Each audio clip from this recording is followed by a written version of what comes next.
Welcome to all. In this lecture, we will discuss about the coding reviews.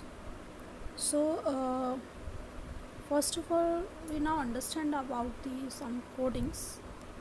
So, coding that means a good software development organizations normally require their programmers to adhere to some well-defined and the standard style of the coding called coding standards. So, most software development organizations formulate their own coding standards that suit them most and require their engineers to follow these standards rigorously. So, the purpose of the requiring all the engineers of an organizations to adhere to a standard style of coding like a coding standards gives a uniform appearance to the codes written by different engineers and it enhances code understanding and it also encourages good programming practices. So a coding standard lists several rules to be followed some during coding, such as the way variables are to be named and the way the code is to be laid out and the error returns conventionals and many more. So next one is the coding standards and their guidelines. So good software development organization usually develop their own coding as we have already discussed.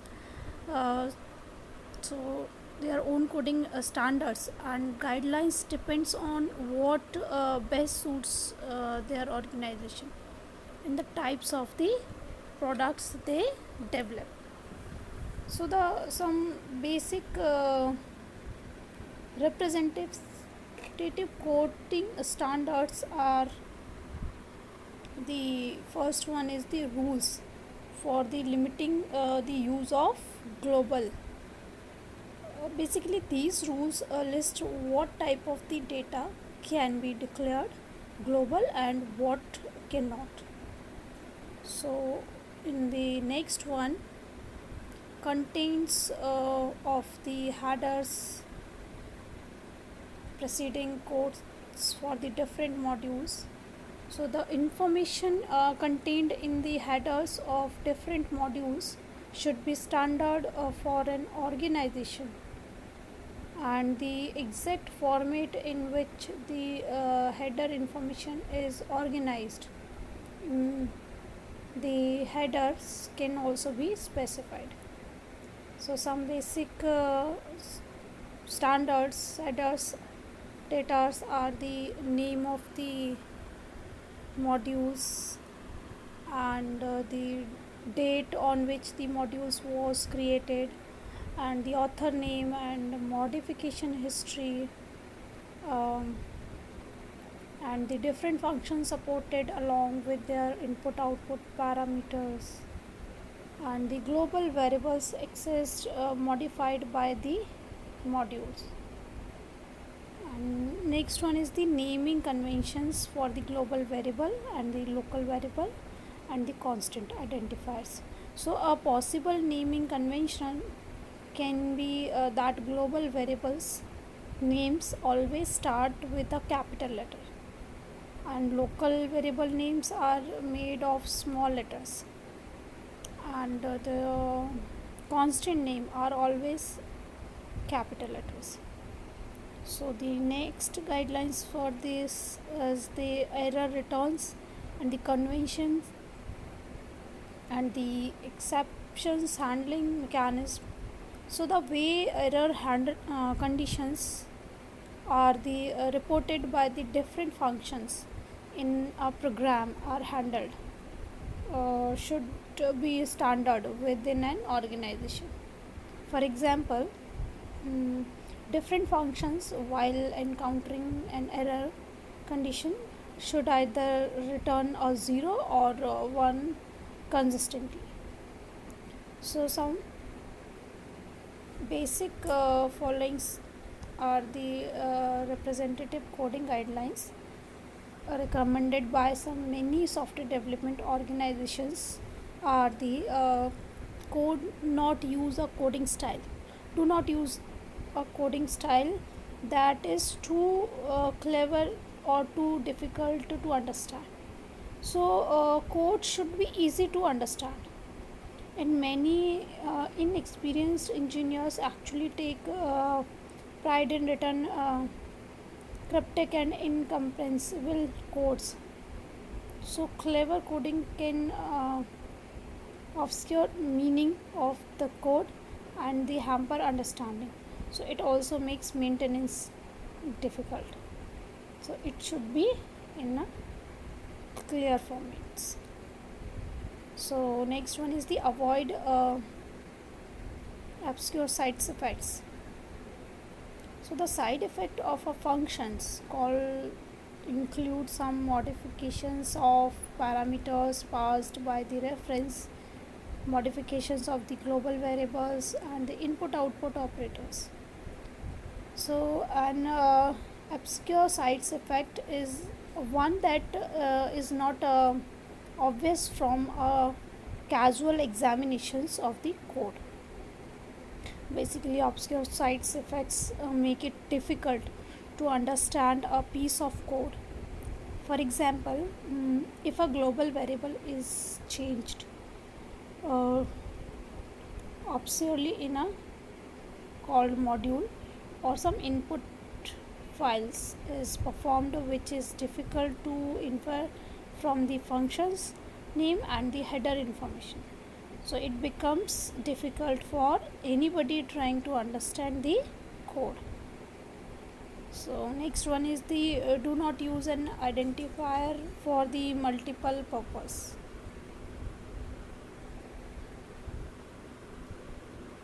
So the programmers often use the same identifier to denote some several temporary entities, like some programmers use a temporary loop variable for computing and storing these final results, and the relation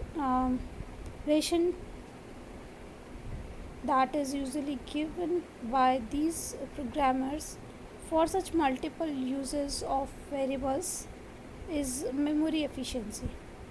Like uh, three variables use up three memory locations, and whereas the same variable used in three different way uses, so just one memory location.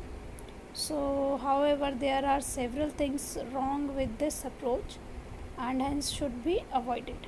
So some of the problem caused by use of the variables for the multiple purpose as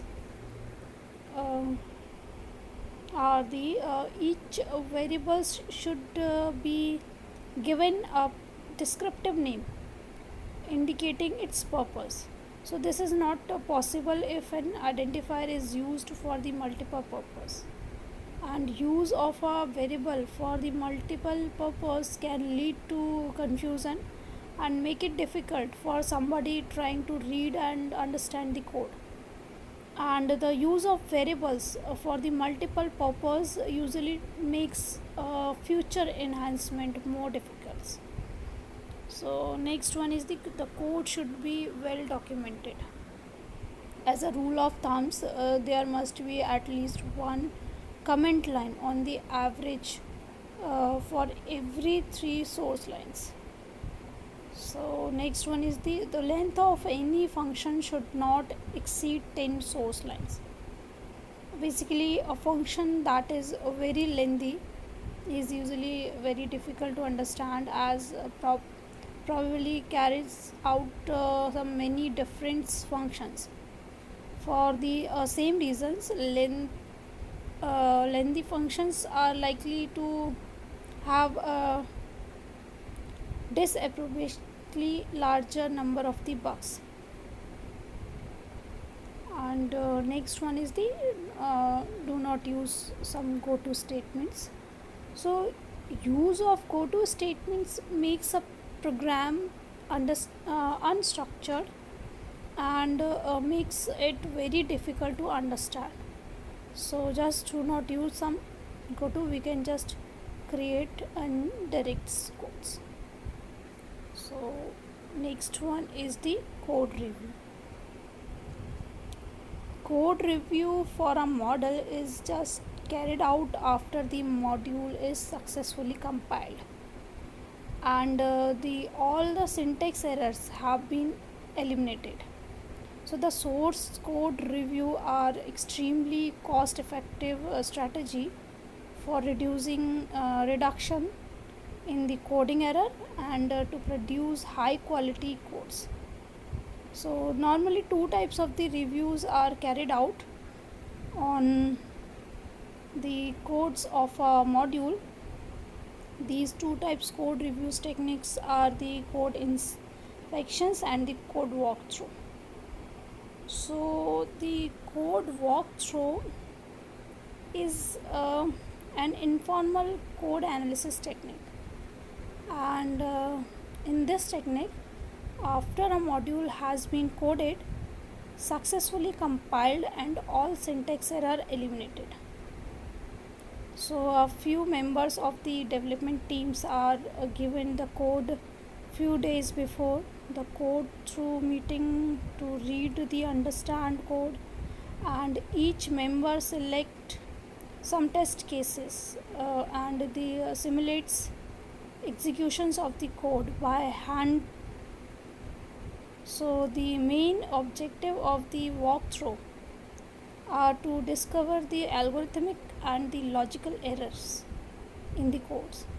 So the members note down their finding to discuss this in a walkthrough meeting where the coder of the module is present.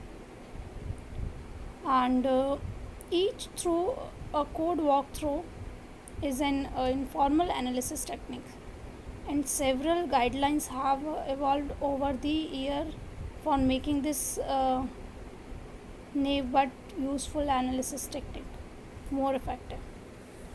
So of course these guidelines are based on the personal experience, common sense, and the several subjective factors. So therefore these guidelines should be considered as examples rather than accepted as rules to be applied dogmatically. So some of these guidelines like the team performing code walkthrough should not be either too big or too small. Ideally it should consist of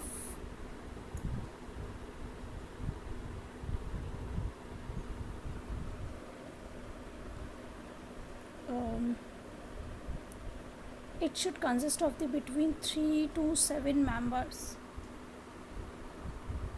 and the discussion should focus on discovery of errors and not on how to fix the discovered errors. And in order to foster cooperation and to avoid the feeling among the engineers that they are being evaluated in the code walkthrough meeting, and the manager should not attend the walkthrough meeting. So next one is the code inspection. So in contrast to code walkthrough, the main aim of the code inspection is to discover some common type of the error caused due to oversights and the improper programming. So in other words, we can say that during code inspection, the code is examined for the presence of certain kinds of errors in contrast to the hand simulations of the code execution done in code walkthrough. For instance, consider the classical error of writing a procedure that modifies a formal parameter, while the calling routine calls that the procedure with constant actual parameters. So it is more likely that such an error will be discovered by looking for these kinds of the mistakes in the code rather than by simply hand simulating execution of the procedure. So in addition to the commonly made error, adherence to the coding standard is also checked during the code inspection.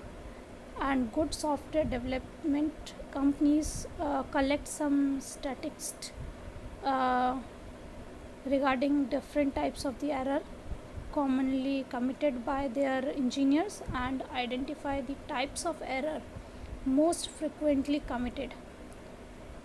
Such a list of the commonly committed error can be used during code inspection, so to look out for the possible errors.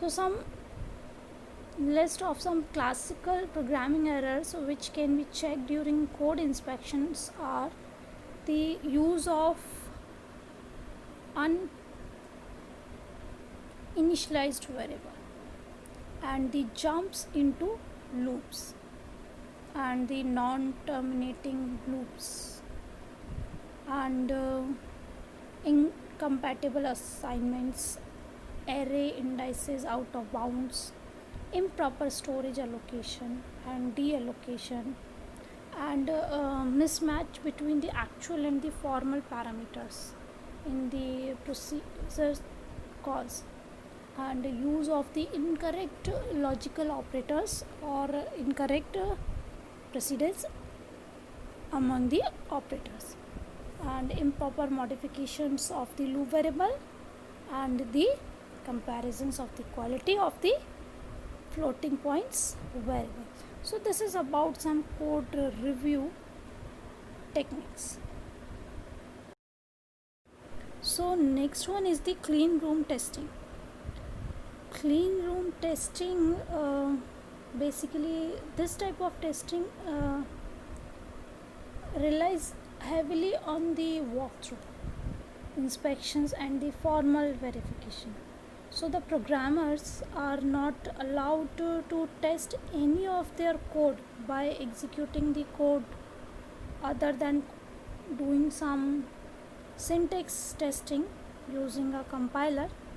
So the software development philosophy is based on the avoiding software defects by using a rigorous inspection process, and the objective of this software is zero defect software. So the name clean room was derived from the analogy with the semiconductor fabrications units. So in these units, like clean rooms, defects are avoided by manufacturing in ultra clean atmosphere. So in this kinds of the development, inspections to check the consistency of the component with their specification has replaced unit testing. So this testing reportedly produce some documentations and code that is more reliable and the maintainable than other development methods. So relying heavily on the code execution based testing. So the clean room approach to the software development is based on some 5 characteristics. First one is the formal specification. The software is to be developed is formally specified. So a states transition model which shows some systems responses to stimuli is used to express the specification. And the incremental development, the software is partitions into the increments which are developed and the validated separately using the clean room process. So these increments are specified with the customer input at an early stage in the process. And the structure programming, So only a limited number of the control and the data abstraction constructs are used. So the program development process is process of stepwise refinement of the specification, and the static